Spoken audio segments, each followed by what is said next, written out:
Hello, this is Ray Main here again with today's Bible reading. Today we're going to be reading in the book of Jeremiah, chapter 32. The word that came to Jeremiah from the Lord in the 10th year of Zedekiah, king of Judah, which was the 18th year of Nebuchadnezzar. For then the king of Babylon's army besieged Jerusalem, and Jeremiah the prophet was shut up in the court of the prison which was in the king of Judah's house.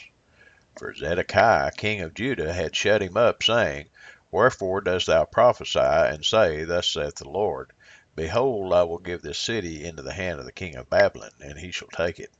And Zedekiah king of Judah shall not escape out of the hand of the Chaldeans, but shall surely be delivered into the hand of the king of Babylon, and shall speak with him mouth to mouth, and his eyes shall behold his eyes. And he shall lead Zedekiah to Babylon, and there shall he be until I visit him, saith the Lord. Though ye fight with the Chaldeans, ye shall not prosper.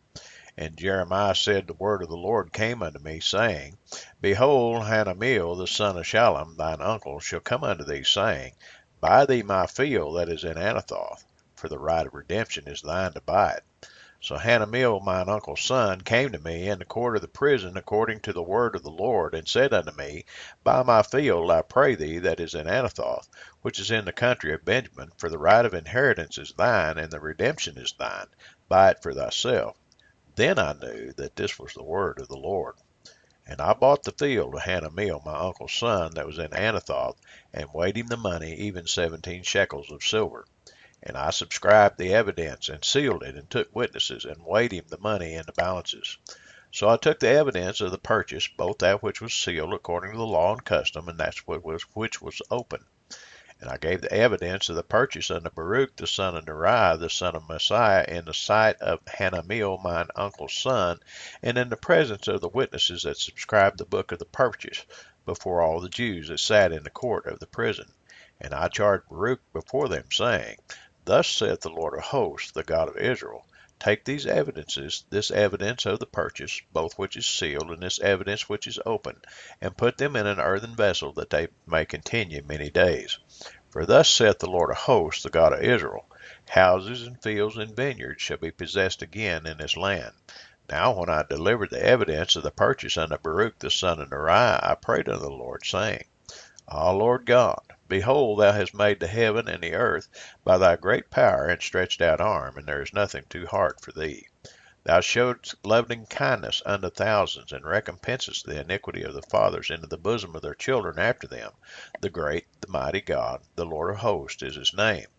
Great in counsel and mighty in work, for thine eyes are open upon all the ways of the sons of men, to give every one according to his ways and according to the fruit of his doings, which has set signs and wonders in the land of Egypt, even unto this day, and in Israel, and among other men, and hast made thee a name as at this day, and hast brought forth thy people Israel out of the land of Egypt with signs and with wonders, and with a strong hand, and with a stretched out arm, and with great terror, and hast given them this land which thou didst swear to their fathers to give them, a land flowing with milk and honey.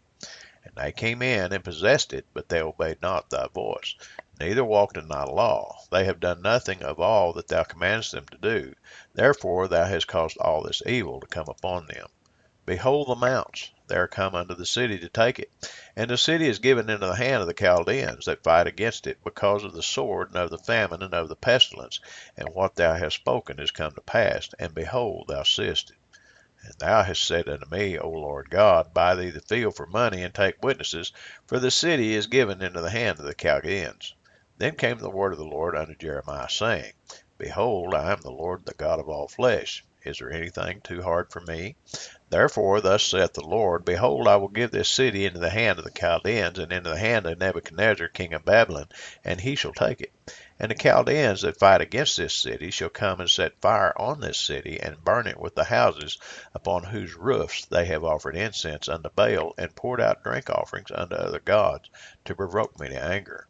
For the children of Israel and the children of Judah have only done evil before me from their youth. For the children of Israel have only provoked me to anger with the work of their hands, saith the Lord. For this city hath been to me as a provocation of my anger and of my fury from the day that they built it, even unto this day, that I should remove it from before my face. Because of all the evil of the children of Israel and of the children of Judah, which they have done to provoke me to anger, they, their kings, their princes, their priests, and their prophets, and the men of Judah and the inhabitants of Jerusalem, and they have turned unto me the back and not the face. Though I taught them, rising up early and teaching them, yet they have not hearkened to receive instruction. But they set their abominations in the house which is called by my name to defile it. And they built the high places of Baal, which are in the valley of the son of Hinnom, to cause their sons and their daughters to pass through the fire unto Molech, which I commanded them not. Neither came it into my mind that they should do this abomination to cause Judah to sin. And now, therefore, thus saith the Lord, the God of Israel, concerning this city, whereof you say, it shall be delivered into the hand of the king of Babylon by the sword, and by the famine, and by the pestilence. Behold, I will gather them out of all countries, where I have driven them in mine anger, and in my fury, and in great wrath. And I will bring them again unto this place, and I will cause them to dwell safely. And they shall be my people, and I will be their God. And I will give them one heart and one way, that they may fear me forever for the good of them and of their children after them. And I will make an everlasting covenant with them, that I will not turn away from them to do them good, but I will put my fear in their hearts, that they shall not depart from me. Yea, and I will rejoice over them to do them good, and I will plant them in this land assuredly with my whole heart and with my whole soul. For thus saith the Lord, like as I brought all this great evil upon this people, so will I bring upon them all the good that I have promised them. And fields shall be bought in this land, whereof you say it is desolate, without man or beast, it is given into the hand of the Chaldeans. Men shall buy fields for money, and subscribe evidences, and seal them, and take witnesses in the land of Benjamin, and in the places about Jerusalem, and in the cities of Judah, and in the cities of the mountains, and in the cities of the valley, and in the cities of the south, for I will cause their captivity to return, saith the Lord. Well, that's the reading for today. Here we see the prophet Jeremiah answering the ruler of Judah, which had put him into prison for saying what the Lord told him to say. How dare you speak up against me? Don't you know that I'm the king? Jeremiah, taking some of the evidence, says, look, this is what God told me. In other words, how can I say anything besides what God told me? And as we heard in the last chapter, there are men at this time that are telling them what they're wanting to hear. You know, that Jerusalem's going to be saved, that they're going to defeat the enemy.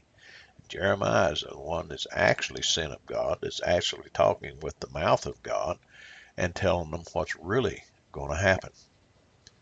Well, here's the thing, whether you noticed it or not. All the way through here, he's telling me, this is going to happen, this is going to happen, because you've done this, because you've worshiped Baal, because you offered your children, because you haven't obeyed me, because you've disobeyed my word, because you said you love me, but you didn't keep my commandments. All these things, this is what's going to happen. 70 years of captivity is going to come upon you. You're going to be carried away. Some of you are going to die in captivity. That's just the way it is. This punishment is going to take place. Nevertheless, at the end of this, then I'm going to bring you back. And I'm making an everlasting covenant right here with you. Everlasting means forever, folks. Everlasting covenant with the people of Israel. Think about that. Think about that. I used to be one that completely done away in my mind, and with my mouth too, with the children of Israel, with the ones that said that we were supposed to take the message of Jesus Christ back to Israel, and then they were going to rule, in the 1,000-year reign. I still don't believe that particular part of it. But when I changed is whenever I read in the 8th chapter of Romans, where it says that I'm an heir and co-heir with Jesus Christ. And I read where it said that I've been adopted into something. Do you know that, there are adopted children in my family? And do you know those adopted children have the same inheritance as the natural children? If you're an adopted child of God, then you've been adopted into the family of God, which is the children of Israel. You've been adopted into that, and as such, you are subject to the same promises that He gave them because you've been adopted into that family. What happens whenever you get adopted? You take on a new name, don't you? Our new name is Jesus Christ. Consider that. Until next time, God bless you.